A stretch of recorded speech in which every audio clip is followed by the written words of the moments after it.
ನಮಸ್ತೆ, ನಾನು ನಿಮ್ಮ ನಂದಿನಿ ಗೌಡ ಮಲ್ನಾಡ್. ಇವತ್ತು ಏನಪ್ಪ ಇವಳು ಕಾರಲ್ಲಿ ಹೋಗ್ತಾ ಇದ್ದಾಳೆ, ಎಲ್ಲಿ ಹೋಗ್ತಾ ಇದ್ದಾಳೆ ಅಂತ ಅಂದ್ಕೊಳ್ತಾ ಇದ್ದೀರಾ? ಅದಕ್ಕೆಲ್ಲ ಉತ್ತರ ಕೊಡ್ತೀನಿ. ಈ ವಿಡಿಯೋನ ಪೂರ್ತಿಯಾಗಿ ನೋಡಿ, ಹಾಗೆ ನಾನು ಎಲ್ಲಿ ಊಟ ಮಾಡಿದೆ ಅಂತಲೂ ತಿಳಿಸ್ಕೊಡ್ತೀನಿ. ವಿಡಿಯೋನ ಪೂರ್ತಿಯಾಗಿ ನೋಡಿ. ಹಾಗೆ ಹೊಸಬರು ನೋಡ್ತಾ ಇದ್ದರೆ ಸಬ್ಸ್ಕ್ರೈಬರ್ ಮಾಡಿಕೊಂಡು ಈ ವಿಡಿಯೋನ ನೋಡಿ. ಹಳೆಬರು ನೋಡ್ತಾ ಇದ್ದರೆ ಲೈಕ್ ಕೊಟ್ಟು ಹಾಗೆ ಒಂದು ಕಮೆಂಟ್ ಹಾಕೋದನ್ನು ದಯವಿಟ್ಟು ಯಾರೂ ಮರಿಬೇಡಿ. ಇದು Shivamogga to Koppa road, highway. And Mangaluru ಹೋಗ್ಬೋದು, ಉಡುಪಿ ಈ ಥರ ಹೋಗ್ಬೋದು. ಶಿವಮೊಗ್ಗ ಟು ನಾವು ಅಲ್ಲಿ ಹೋಗ್ತಾ ಇರ್ಬೇಕಾದ್ರೆ ಇದು ತುಂಗಾ ನದಿ ಬ್ಯಾಕ್ ವಾಟರ್, ಅಂದರೆ ನಮ್ಮ ಊರಿಂದ ಹರಿಯುತ್ತಲ್ವ ನದಿ, ಅಲ್ಲಿಗೆ ಅಡ್ಡವಾಗಿ ಕಟ್ಟಿದ್ದಾರೆ. ತುಂಬ ಚೆನ್ನಾಗಿದೆ ಅಲ್ಲೆಲ್ಲ ಪ್ಲೇಸ್ ಎಲ್ಲ. ಹೋದರೆ ಈ ರೋಡಲ್ಲಿ ಹೋಗಬೇಕಾದ್ರೆ ನಿಮಗೂ ತುಂಬ ಖುಷಿಯಾಗುತ್ತೆ, ನೋಡ್ಕೊಳ್ತಾ ಹೋಗ್ಬೋದು. ನಾವು ನಮ್ಮ ಮನೆಯಿಂದ ಹೊರಟಾಗ ಎಲ್ಲ ಕಡೆ ವೀಡಿಯೋಸ್ ಮಾಡಲಿಲ್ಲ, ನನಗೆ ಎಷ್ಟು ಬೇಕೋ ಅಷ್ಟು ಮಾತ್ರ ಮಾಡಿದೆ. ಇದೆಲ್ಲ ನೋಡಿ ನೀರು ಯಾವ ಥರ ನಿಂತಿದೆ ಅಂತ. ಬ್ಯಾಕ್ ವಾಟರ್ ಇದೆಲ್ಲ ತುಂಗಾ ನದಿದು, ತುಂಬ ಚೆನ್ನಾಗಿ ಕಾಣ್ತಾ ಇದೆ ಅಲ್ಲ. ಹಾಗೆ ನಾವು ವಿಡಿಯೋ ಮಾಡ್ಕೊಳ್ತಾ ಸ್ವಲ್ಪ ಹೊತ್ತು ಮಾತಾಡ್ಕೊಳ್ತಾ ಹೋಗ್ತಾ ಇದ್ವಿ. ಆಗ ಇವರಂದರು ಇದನ್ನೊಂದು ಒಂದು ಚಿಕ್ಕ ವಿಡಿಯೋ ಆಗಿ ಮಾಡಿ ಹಾಕು, ಚೆನ್ನಾಗಾಗುತ್ತೆ, ಎಲ್ಲ ನೋಡ್ತಾರೆ ಅಂತ ಹೇಳಿದರು. ಅದಕ್ಕೆ ನಾನೊಂದು ವಿಡಿಯೋ ಮಾಡಿದೆ. ಇಲ್ಲಿ ಅಡಿಕೆ ತೋಟ ಎಷ್ಟು ಚೆನ್ನಾಗಿದೆ ಅಂದರೆ ತುಂಬಾ ಚೆನ್ನಾಗಿದೆ. ತುಂಬ ಅಂದರೆ ತುಂಬ ಚೆನ್ನಾಗಿದೆ, ನೋಡೋದಕ್ಕಂತೂ ತುಂಬಾ ಖುಷಿಯಾಗುತ್ತೆ. ಆ ಕಡೆ ಈ ಕಡೆ ಎರಡು ಸೈಡೂ ತುಂಗಾ ನದಿ ಇರೋದ್ರಿಂದ ನೋಡೋದಕ್ಕೂ ತುಂಬ ಖುಷಿಯಾಗುತ್ತೆ. ತುಂಬ ಬಿಸಿಲಿತ್ತು, ಹೇಗೆ ಕಾಣಿಸ್ತಾ ಇದೆ ನೋಡಿ, ತುಂಬ ನೀಟಾಗಿ ಅಚ್ಚುಕಟ್ಟಾಗಿ ಕಾಣಿಸ್ತಾ ಇದೆ ಅಲ್ವಾ.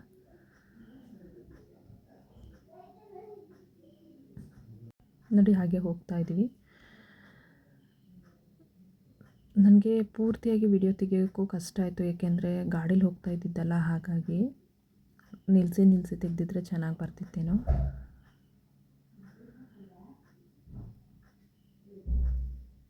ಹಾಗಾಗಿ ಎಲ್ಲ ಸ್ವಲ್ಪ ಆ ಕಡೆ ಈ ಕಡೆ ಅಡ್ಡ ಆಗಿದೆ. ಆದರೂ ಏನೋ ಒಂದು ವಿಡಿಯೋ ಇರಲಿ ಅಂತ ಹಾಕಿದೆ. ನೋಡಿ ಅಡಿಕೆ ತೋಟ ಎಷ್ಟು ಚೆನ್ನಾಗಿದೆ ಅಂದರೆ ನಾವೆಲ್ಲ ಬೆಳೆದಿರೋದಂತ ಸಖತ್ ಚೆನ್ನಾಗಿದೆ. ನನಗಂತೂ ಅಡಿಕೆ ತೋಟ ನೋಡಿ ತುಂಬಾ ಖುಷಿ ಆಯಿತು. ಸೂಪರ್ ಇದೆ ಅಲ್ಲ, ಎಷ್ಟು ಚೆನ್ನಾಗಿ ಮಾಡಿದ್ದಾರೆ ನೋಡಿ. ಇದನ್ನೆಲ್ಲ ನೋಡ್ಕೊಳ್ತಾ ಹೋಗ್ತಾ ಇದು ನೋಡಿ ಎಷ್ಟು ಚೆನ್ನಾಗಿದೆ. ತುಂಗಾ ನದಿ, ದೊಡ್ಡದಾದ ಸೇತುವೆ ಹೇಗೆ ಕಾಣಿಸ್ತಿದೆ. ಈ ನೀರನ್ನ ನಂಬಿಕೊಂಡು ಎಷ್ಟೋ ಜನ ಬೆಳೆಗಳನ್ನು ಬೆಳ್ಕೊಳ್ತಾರೆ. ಎಷ್ಟೋ ಜನ ರೈತರಿಗೆ ಎಷ್ಟು ಹೆಲ್ಪ್ ಆಗುತ್ತೆ ಅಂದರೆ ಈ ನೀರಿಂದ.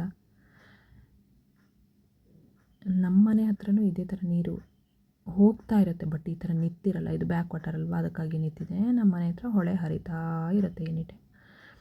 ಹಾಗೆ ಇದು ಪಕ್ಷಿಧಾಮ, ಮಂಡಗದ್ದೆ ಪಕ್ಷಿಧಾಮ. ಇಲ್ಲೇ ಹೋಗೋದು, ಇಲ್ಲೇ ಕೆಳಗಡೆ ನೋಡಿ ಆ ನದಿ ನಿಂತಿದೆಯಲ್ಲ, ಅಲ್ಲೇ ಇಲ್ಲಿ ಮೇಲ್ಗಡೆ ಎಲ್ಲ ಇದೆಯಲ್ಲ, ಅಲ್ಲೇ ನಿಂತ್ಕೊಂಡು ಹಕ್ಕಿಗಳನ್ನೆಲ್ಲ ನೋಡೋದು.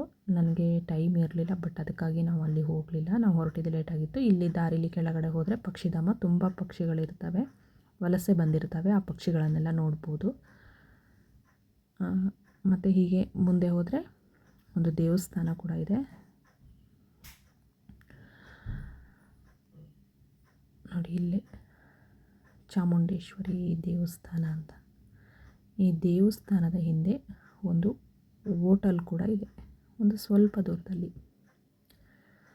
ಅಲ್ಲಿಗೆ ಊಟಕ್ಕೆ ಅಂತ ಹೋದ್ವಿ. ಜನನಿ ಫಿಶ್ ರೆಸ್ಟೋರೆಂಟ್ ಅಂತ. ಚಿಕ್ಕದಾಗಿದ್ದರೂ ಅಚ್ಚುಕಟ್ಟಾಗಿಟ್ಟಿದ್ದಾರೆ, ತುಂಬ ಕ್ಲೀನಾಗಿಟ್ಟಿದ್ದಾರೆ, ನೀಟ್ನೆಸ್ ಆಗಿತ್ತು. ಇಲ್ಲಿ ಹೊಳೆ ಮೀನು ತುಂಬ ಚೆನ್ನಾಗಿ ಮಾಡಿಕೊಡ್ತಾರೆ, ತುಂಬ ಅಂದರೆ ತುಂಬ ಟೇಸ್ಟಿಯಾಗಿರುತ್ತೆ. ನಾವು ಅಲ್ಲಿ ಹೋಗಿ ಊಟ ಮಾಡಿದ್ವಿ. ಊಟ ಅನ್ನೋದಕ್ಕಿಂತ ಅಕ್ಕಿ ರೊಟ್ಟಿ ತಿಂದ್ವಿ, ಮತ್ತು ಮೀನು ಫ್ರೈ ತೊಗೊಂಡಿದ್ವಿ. ಸಾಂಬಾರೆಲ್ಲ ತುಂಬ ಅಂದರೆ ತುಂಬ ಟೇಸ್ಟಿಯಾಗಿರುತ್ತೆ, ಸಖತ್ತಾಗಿತ್ತು. ನೋಡಿ ಎಷ್ಟು ಚೆನ್ನಾಗಿದೆ ಅಂತ. 2 ಅಕ್ಕಿ ರೊಟ್ಟಿ, 2 ಪೀಸ್ ಮೀನು ಕೊಡ್ತಾರೆ, ಬೇಕಾದರೆ ರೈಸು ಸಹ ಕೊಡ್ತಾರೆ. ತುಂಬ ಅಂದರೆ ತುಂಬ ಟೇಸ್ಟಿಯಾಗಿತ್ತು. ಇಬ್ಬರು ಸಖತ್ತಾಗಿ ತಿಂದ್ವಿ. ನೀವು ಆ ರೋಡಲ್ಲಿ ಹೋಗುವಾಗ ನಿಮಗೆ ಯಾರೇ ಆಗಲಿ ಮಂಡಗದ್ದೆ ಹತ್ರ ಹೋದರೆ ಈ ಹೋಟೆಲ್ಗೆ ಒಂದು ಸತಿ ವಿಸಿಟ್ ಮಾಡಿ. ತುಂಬ ನೀಟಾಗಿ ಊಟನ ಕೊಡ್ತಾರೆ. ಹೋಟೆಲ್ ಕೂಡ ತುಂಬ ಚೆನ್ನಾಗಿದೆ, ಸಿಂಪಲಾಗಿದೆ. ಏನು ತುಂಬ ಗ್ರ್ಯಾಂಡ್ ಹೋಟೆಲು, ದೊಡ್ಡ ಹೋಟೆಲು ಅಂತಲ್ಲ, ಸಿಂಪಲಾಗಿದ್ದರೂ ನೀಟ್ನೆಸ್ ಇದೆ. ಅಡುಗೆ ಅಂತೂ ಟೇಸ್ಟಿಯಾಗಿದೆ. ಅದರಲ್ಲೂ ನನಗೆ ಹೊಳೆ ಮೀನು ಅಂದರೆ ತುಂಬಾ ಇಷ್ಟ. ಆಹಾ, ಆ ನಿಂಬೆ ಹಣ್ಣನ್ನು ಫುಲ್ ಹಿಂಡ್ಕೊಂಡು ತಿಂದೆ ನೋಡಿ, ಸಕ್ಕತ್ತಾಗಿತ್ತು.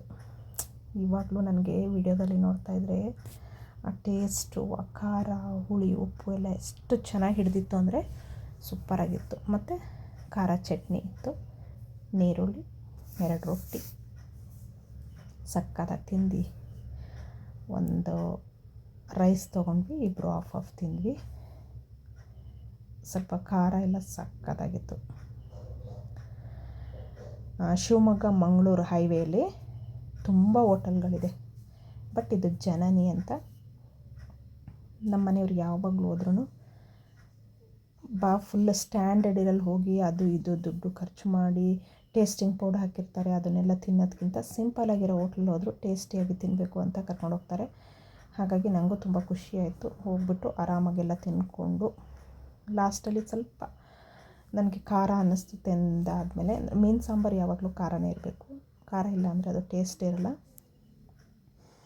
ಆಮೇಲೆ ಐಸ್ ಕ್ರೀಮ್ ಕೊಡಿಸಿದ್ರು, ಅದನ್ನು ತಿಂದ್ಕೊಂಡು ಆಮೇಲೆ ನಾವು ಹೊರಟ್ವಿ. ಈ ವಿಡಿಯೋ ನಿಮಗೆ ಇಷ್ಟ ಆದರೆ ಲೈಕ್ ಮಾಡಿ, ಸಪೋರ್ಟ್ ಮಾಡಿ, ಸಬ್ಸ್ಕ್ರೈಬರ್ ಮಾಡಿ. ಈ ನನ್ನ ಪುಟ್ಟ ವಿಡಿಯೋಗೆ ಒಂದು ಲೈಕ್ ಕೊಡಿ. ಹೇಗಿತ್ತು ಅಂತ ತಿಳಿಸಿ. ಇದರಲ್ಲೇನೋ ಹೆಚ್ಚೇನು ಅಂತ ವಿಷಯ ಇರಲಿಲ್ಲ, ಸ್ವಲ್ಪ ತೋರಿಸಿದ್ದೀನಿ ಆ ದಿನದ ಒಂದು ವಿಷಯ ಅಷ್ಟೇ. ಇವಾಗ ಮನೆ ಕಡೆ ಹೊರಟಿದ್ದೀವಿ. 2 ಐಸ್ ಕ್ರೀಮ್ ಸಹ ಕೊಟ್ಟಿದ್ದಾರೆ, ಕೋನ್ ಐಸ್ ಕ್ರೀಮ್. ಹಾಗೆ ನನ್ನ ವಿಡಿಯೋನ ಪೂರ್ತಿಯಾಗಿ ನೋಡಿದರೆ ಲೈಕ್ ಮಾಡಿ, ಸಪೋರ್ಟ್ ಮಾಡಿ. Thank you. ನೆಕ್ಸ್ಟ್ ವಿಡಿಯೋದ ಜೊತೆ ಮತ್ತೆ ಸಿಗ್ತೀನಿ. ಬಾಯ್.